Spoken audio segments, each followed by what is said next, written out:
Assalamualaikum warahmatullahi wabarakatuh. Waalaikumsalam warahmatullahi wabarakatuh. Baiklah, kita lanjut kuliah kita hari ini. Kita akan membahas Land Economics. Ada beberapa konsep penting dalam Land Economics. Ini mohon maaf karena bukunya juga memang sudah sangat tua. Tahun 78, kalian harus panggil ayah ke sini ke buku ini karena dia sudah tua banget. Tidak ada buku baru, sudah saya cari-cari, tidak ada yang pas. Ya. Oke, kita bahas tentang land economics ini. Ya. Nah, yang kita bahas apa itu? Physical environment, bagaimana kedudukan lahan itu secara fisiknya, bagaimana food, meluas tanah itu menghasilkan makanan untuk kita, fiber, serat, ada material, bawah tanah juga bisa untuk timbunan, untuk buat semen, dan sebagainya. Housing, tanah kita gunakan untuk tempat membangun rumah. Building sites, ada bangunan. Recreations, tempat bersenang-senang. Ya. Scenery, pemandangan. Dan ada open space, ruang terbuka.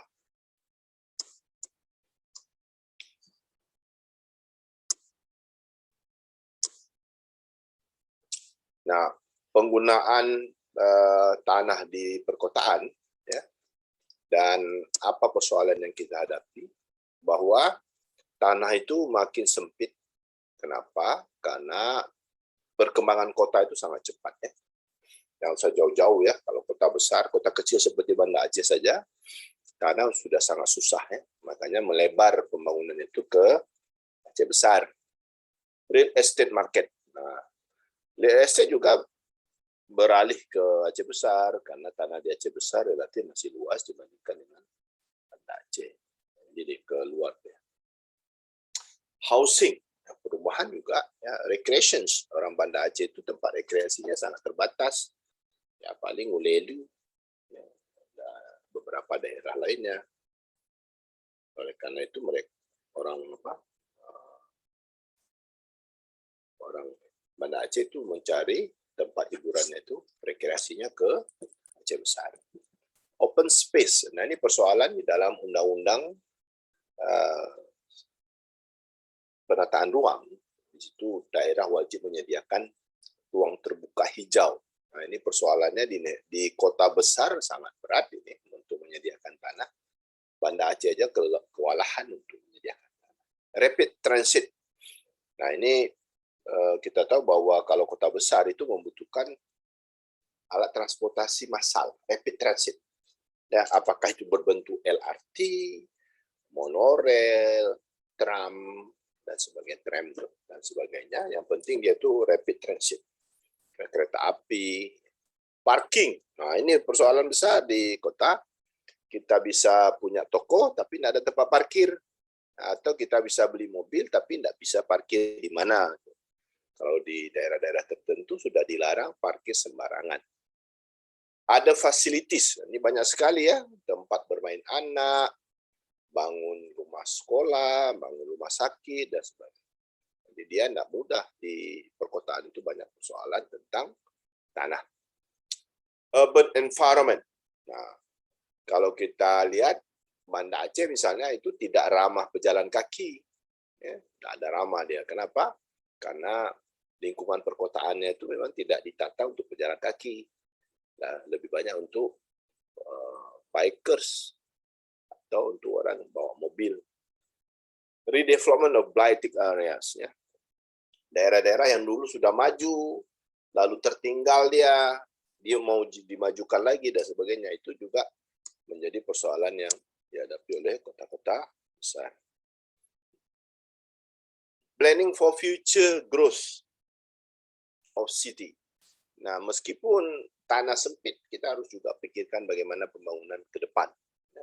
Misalnya saja kalau kita mau buat pon di Banda Aceh, nggak tahu kita mau cari tanah di mana. Ya, hampir habis tanahnya. Ya, kalau hanya sekedar bangun toko ada, tapi kalau untuk bangun sport kompleks yang besar nggak ada tanah, habis. Ya. Itu jadi persoalan bagi pembangunan pertumbuhan kota di masa yang akan datang.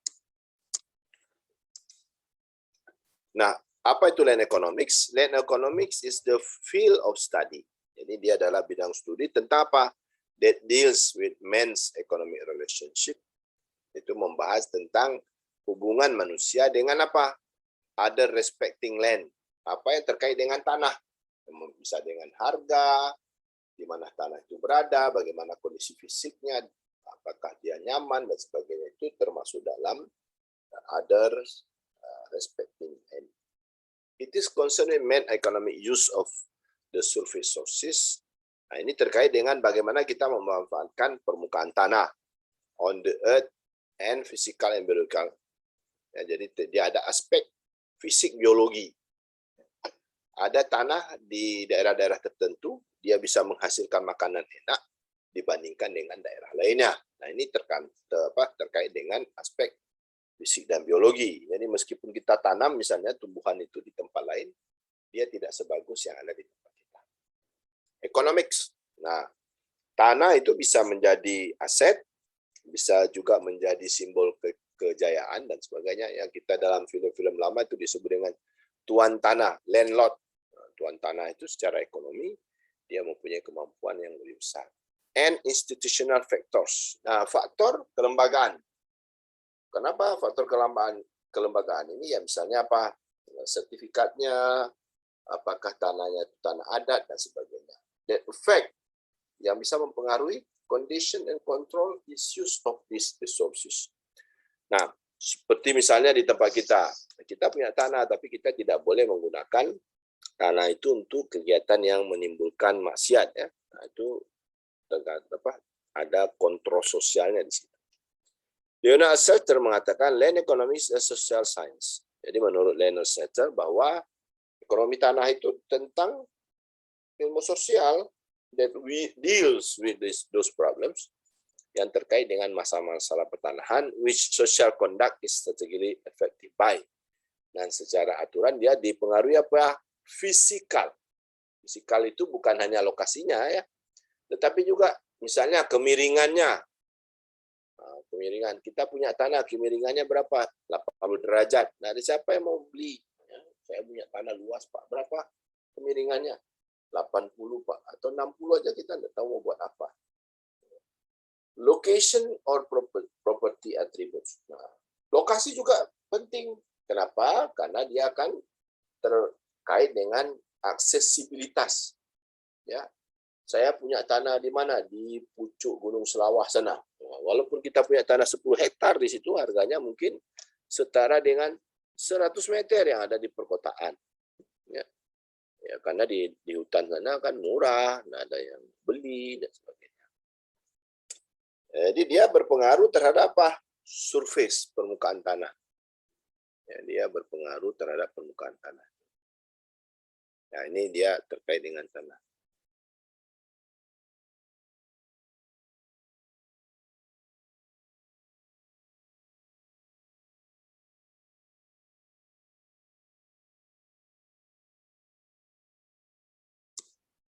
Land economics ordinarily regarded as an applied branch of economics.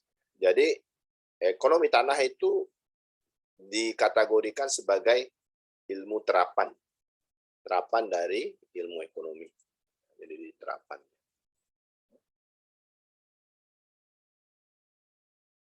Land economics more interested in working with. Jadi, dia ilmu ekonomi tanah itu lebih terkait dengan apa? Working with and finding solutions. Bagaimana kita menggunakan tanah itu, kita alokasikan tanah. Ya. Bagaimana kita mencari alokasi yang terbaik dari tanah itu. Misalnya apakah untuk bangunan, untuk perumahan dan sebagainya. Ya. Okay. Then in developing theory. Jadi dia tidak terkait dengan pengembangan ilmu ekonomi tanah ini tidak terkait dengan pengembangan ilmu. Dia lebih terkait dengan bagaimana kita alokasikan tanah sehingga tanah itu memberikan manfaat terbaik dan terbesar bagi si pemilik tanah. Land economics are interested in the application of theory to land problems. Jadi dia terkait dengan pemanfaatan ilmu ekonomi dalam menyelesaikan masalah pertanahan. They are concerned with all those economic factors. Jadi ekonomi tanah ini terkait dengan semua faktor ekonomi and concepts such as cost. Yang terkait dengan cost, ya, berapa biayanya, berapa sebenarnya dan lain sebagainya ya. Kemudian apa lagi dia? Terkait dengan return. Berapa hasil yang diberikan oleh tanah kepada si pemiliknya atau operatornya. Prices, ya, tergantung kepada persoalan tanah. Okay. Harganya. Profit, keuntungan yang mungkin kita peroleh dari tanah itu. And value. Nah, ini yang value tadi ya, tuan tanah. Banyak tanah dia. Jadi dianggap orang yang terhormat, terpandang apabila dia punya tanah. That affect man in his economic use of land. Nah, semua ini mempengaruhi manusia dalam menggunakan tanah. Tanah itu digunakan karena banyak faktor yang mempengaruhinya. Three framework affecting land use. Ada 3 kategori besar yang mempengaruhi penggunaan tanah. Man's use of land and real estate resources take place within a threefold framework. Nah, manusia menggunakan tanah itu, orang menggunakan tanah karena ada 3 faktor utama yang mempengaruhinya. Ketiga faktor itu apa saja? Physical and biological factor, faktor fisik dan faktor biologi. Economic considerations, pertimbangan ekonominya bagaimana? Institutional arrangements, dan faktor kelembagaannya. Jadi ada 3 ya, ada faktor fisik dan biologi. Kalau fisik itu kan bukan hanya luas tanah, tetapi juga di mana tanah itu berada, bagaimana kondisinya dan sebagainya. Faktor biologinya, tanah tertentu menghasilkan tanaman yang tertentu juga. Ada tanah yang lebih subur dibandingkan dengan tanah yang lain. Economic consideration, pertimbangan ekonominya. Nah, misalnya kita punya tanah di depan kantor DPRA, maka kita harus mencari alternatif terbaik dalam menggunakan tanah itu. Jadi dia ada economic considerations, ada pertimbangan-pertimbangan ekonominya. Kemudian apa? Institutional arrangement, yaitu faktor kelembagaannya. Ya, have on private and public decision relative to land use. Nah, ini ketiga faktor ini berpengaruh terhadap pemanfaatan tanah. Nah, apa-apa saja yang terkait dengan faktor fisik dan biologi ini? Yang pertama adalah suitable physical resources, yaitu bagaimana sumber daya tanah ini terkait dengan kesesuaian tanah itu, baik dari segi geologinya, segi tanahnya, segi airnya, segi udaranya, dan segi cuacanya. Ya, kita punya tanah, tapi cuacanya beku. Nah, tidak ada gunanya. Sama seperti misalnya tanah kita di Puncak Wijaya, di Jaya Wijaya itu ya daerahnya bersalju karena sudah tinggi sekali, dia dingin, dia bersalju. Nah, ini tidak mungkin kita bisa menanam tumbuhan-tumbuhan untuk tumbuhan tertentu ya. Ini oke.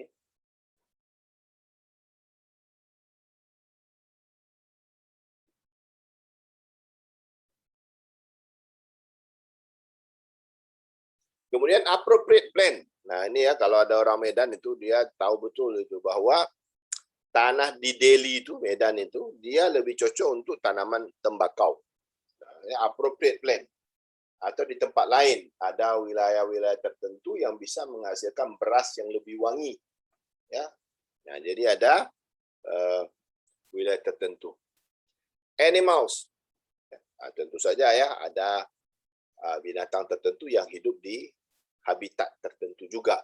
Tidak semuanya ada. Contoh, misalnya badak, ya, badak Sumatera. Badak Sumatera itu, walaupun Aceh itu bagian dari Sumatera, badak Aceh itu berbeda dengan badak Sumatera. Badak Aceh itu lebih kecil-kecil.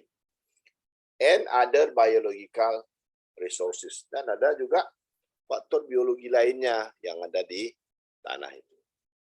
Okay.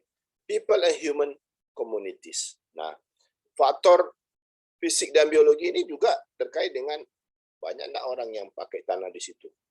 Ya, kalau orang sudah mulai banyak, harga tanah naik. Ya. Ada human communities, ada juga masyarakat yang menempati wilayah tersebut. Apakah masyarakatnya itu warmly welcome terhadap orang lain atau tidak? Nah, kalau dia ramah terhadap orang lain, tidak ada rasisme, maka daerah itu bisa menjadi lebih maju dibandingkan daerah. Operation that occur with the sound ecological principles. Ada juga faktor apa? Misalnya kawasan lindung. Nah, kawasan lindung atau hutan lindung itu tidak boleh diganggu gugat. Itu terkait dengan faktor ini. Ya.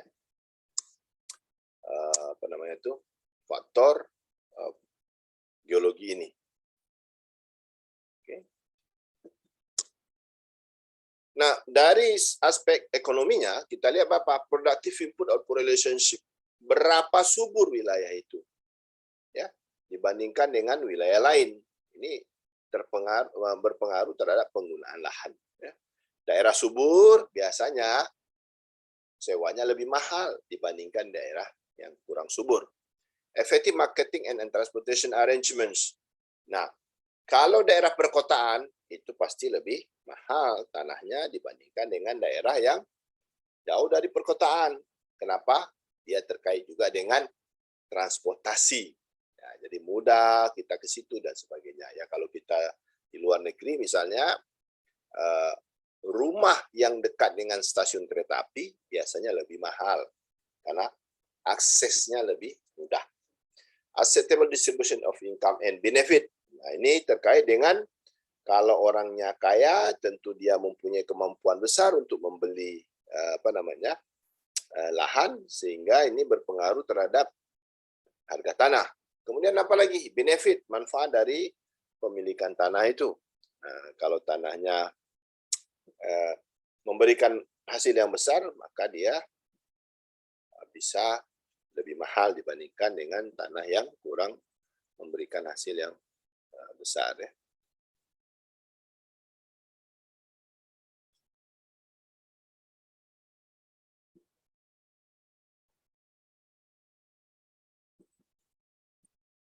Institusional. Nah, kalau ke aspek kelembagaannya gimana? Policies and program must be. Nah, penggunaan lahan itu harus apa? Legal.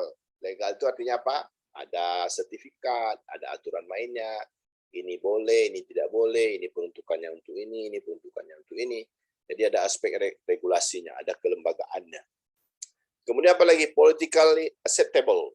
Nah, secara politik juga dia dapat diterima oleh masyarakat umum. Not in conflict with culture and social mores or widely. Ya, jadi dia tidak konflik. Nah, karena ada tanah-tanah tertentu itu merupakan tanah milik wilayah, ya, milik adat dan sebagainya.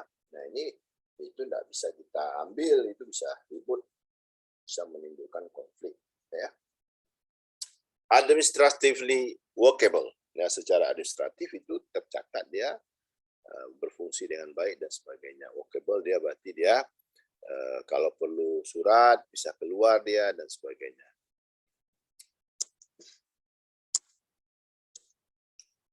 Nah, bagaimana konsep ekonomi tanah? Ya. Konsep ekonomi tanah itu adalah ya, the classification of land use by type. Berarti kita mengklasifikasikan tanah itu menurut jenisnya. The concept of land use capacity dan terkait dengan kapasitas penggunaan lahan. Yang terakhir adalah konsep of highest and best use, yaitu bagaimana kita menggunakan tanah sehingga tanah itu memberikan hasil yang paling baik, paling tinggi kepada si pemilik tanah atau operator. Nah, terkait dengan konsep penggunaan tanah ini menurut ekonomi, maka tanah itu bisa dianggap sebagai apa? Space, ruangan.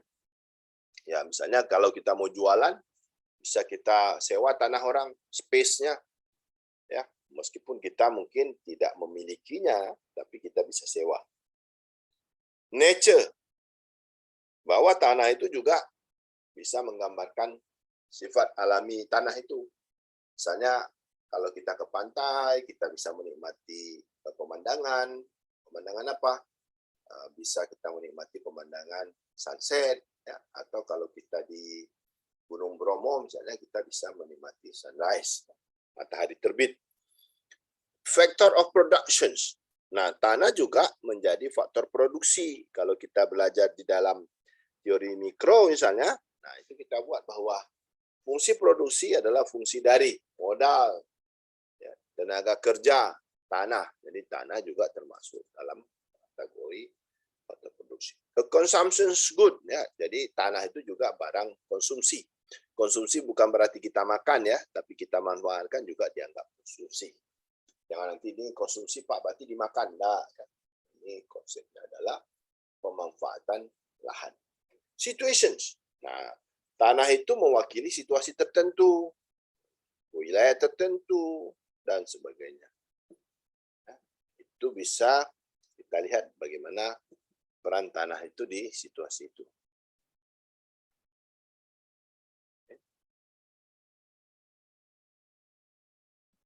Kemudian properti. Nah, tanah itu juga menjadi hak kekayaan. Ya, bisa orang punya tanah, bisa punya uang banyak dengan cara menjual tanahnya. Kapital.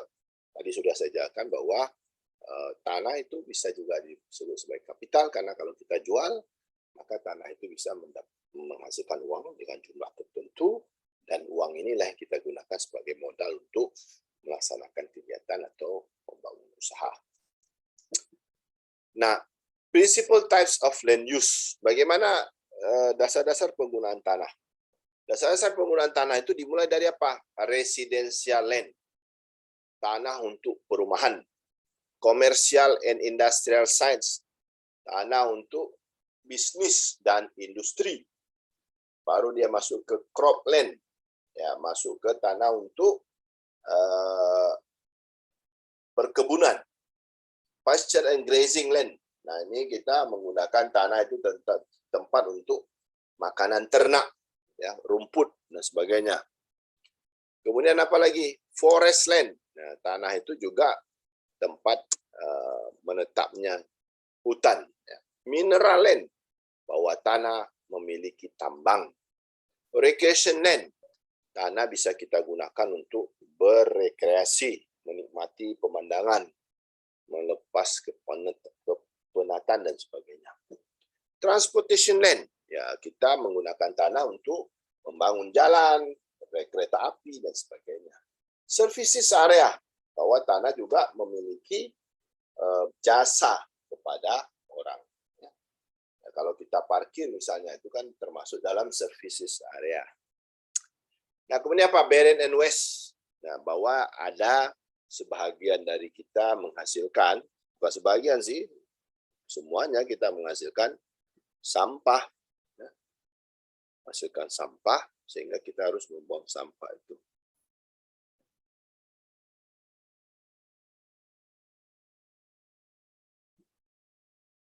Oke. Land use capacity. Bagaimana kita melihat kapasitas penggunaan lahan? The relative ability of a given unit of land, ya, kemampuan relatif dari suatu tanah tertentu to produce a surplus, untuk menghasilkan apa? Lebihan pendapatan kepada siapa? Ya, kepada si pemilik lahan. Nah, ini dia. Oke. Jadi masuk ke situ dia, ke pemilik lahan, ya. Sehingga apa? Satisfaction above cost of utilization. Dia lebih tinggi dari tingkat biaya yang kita gunakan. Ya, misalnya tanah itu kita beli sekian juta, lalu kita buat untuk kegiatan bangun ini, bangun itu, maka kita dapatkan return yang lebih besar dari biaya yang kita keluarkan untuk memanfaatkan tanah tersebut. Use capacity has two major component. Ada dua komponen utama dari penggunaan kapasitas lahan. Yang pertama apa? Accessibility. Ya, berapa mudah tanah itu dikunjungi. Accessibility involve location of a land resources. Nah, di mana tanah itu berada? its position with respect to market. Posisi tanah itu dibandingkan dengan pasar, and transportation facilities, dan fasilitas transportation, and its site in relation to other land use resources. Dan kaitannya dengan penggunaan tanah untuk kepentingan lain, ya. Ya, misalnya ada tanah tapi di situ tempat pembuangan radioaktif, maka tanah itu menjadi tidak bernilai lagi. Resource quality involved, jadi dia ada kapasitas, aksesibilitas, dan ada kualitas. Kualitas tanah itu tergantung kepada apa? Kemampuan relatif tanah itu untuk menghasilkan produk yang diinginkan, menghasilkan return, pulangannya, and satisfaction, dan kepuasan kepada si pemilik tanah. Nah, kita lihat deh konsep highest and the best use. Land resource are at the highest and best use. Penggunaan tanah itu disebut sebagai yang paling tinggi dan yang paling baik apabila tanah itu mampu memberikan optimum return, hasil yang terbaik to their operators or to society, kepada si pemilik atau kepada masyarakat. The criteria may be measured in monetary term. Nah, penentuan ini bisa dalam bentuk uang, atau katanya intangible, atau yang bukan dalam bentuk uang, and social value, atau bisa melalui nilai sosial, seperti tadi ya, tuan tanah. Tuan tanah itu dipandang lebih kaya dibandingkan or combinations, atau bisa juga dari nilai moneter, nilai non-moneter, nilai sosial, atau gabungan ketiganya.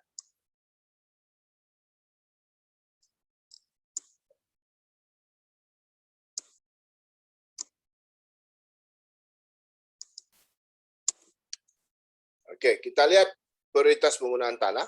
Jadi sudah disinggung di awal tadi. Yang di atas itu adalah real estate, karena dia nilai ekonominya lebih tinggi. Commercial and industrial uses, penggunaan untuk bisnis dan industri. Residential uses, untuk perumahan. Crop, land, and arable pasture, itu bisa untuk perkebunan tentunya, atau untuk tumbuhan hijau, ya, untuk pakan ternak sebagainya. Forest and grazing, ya, kita masuk ke dalam nomor 5, itu untuk hutan, ya, dan rumput-rumputan. Barren and waste, terakhir adalah untuk warang buangan atau untuk buangan sampah. Okay.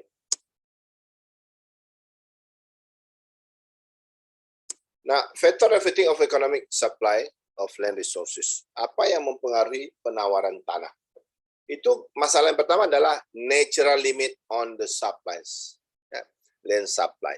Bahwa tidak ada dalam cerita bahwa Sumatera menikah dengan Kalimantan, lahir anak baru. Pulau ini tidak ada. Kenapa? Karena dia natural limit. Itu batasan secara alamiah. Tidak ada bertambah tanahnya. Walaupun ada wilayah-wilayah tertentu akibat tumbukan geologi atau gempa bisa memunculkan lahan baru, tapi itu kan tidak banyak. Tapi pada umumnya karena supply tanah itu makin lama makin supply tetap, tapi karena jumlahnya makin terbatas maka harganya naik. Different areas vary both in their natural characteristic. Wilayah yang berbeda memiliki karakteristik alamiah yang berbeda, and their general use capacity, dan kapasitas penggunaannya juga berbeda. Ya, kita punya tanah, ya, misalnya di Aceh Tengah itu lebih cocok untuk kita tanam kopi, kita tanam sayur-sayuran, nah, ya, dan memang wilayahnya lebih cocok seperti itu. This variation usually stem from differences in. Nah, persoalan ini ditentukan oleh berapa faktor? 5. Yang pertama apa? Sunlight and temperature. Ya. Jadi, bagaimana sinar mataharinya? Kalau sinar mataharinya full, maka fotosintetisnya bisa, spesiesnya bisa jalan dengan baik. Dan temperaturnya, apakah wilayahnya dingin, wilayah tropis, subtropis, dan sebagainya. Precipitation and access to water supply. Yang kedua, bagaimana ketersediaan air di wilayah itu? Biasanya tanah yang memiliki air itu jauh lebih mahal dibandingkan dengan tanpa air. Yang ketiga adalah topografi dan drainase. Topografi itu ya apakah curangnya? Kalau jurang pasti lebih murah dibandingkan dengan landai. Ya, misalnya Sumatera Utara itu banyak sekali landainya. Kalau kita dari Medan itu berapa ratus kilo landai dibandingkan dengan Aceh yang tidak terlalu luas landainya. Nah, kemudian apa lagi? Soil conditions, ya, keadaan tanahnya, unsur haranya dan sebagainya. Subsurface strata, strata di bawah tanahnya gimana? Apakah ada tambang dan sebagainya. And presence of minerals, dan keberadaan tambang. 5. Physical locations with respect to market and transportation facilities. Yang kelima terkait dengan di mana tanah itu berada dan akses tanah terhadap pasar serta transportasinya bagaimana. Nah, kalau dia tanahnya dekat pasar pasti lebih mahal. Kalau tanahnya dekat pasar dan ada transportasi itu jauh lebih mahal. Ya, ini kalau kita lihat dari lokasi tanah itu berada.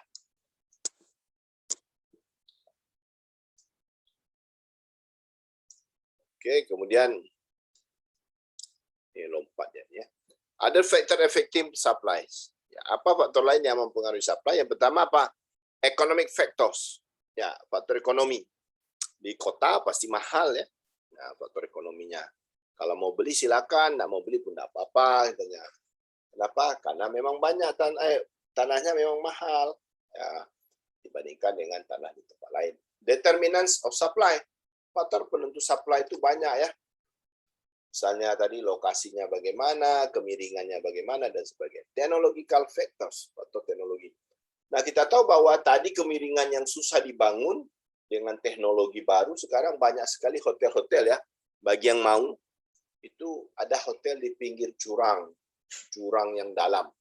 Ya, kalau kita tidak biasa, kita aerofobia, tidak berani kita tinggal di situ ya. Apalagi wilayahnya wilayah gempa. Nah, ini bisa copot ya, nah, masuk jurang kita. Nah, misal, ini adalah faktor teknologi.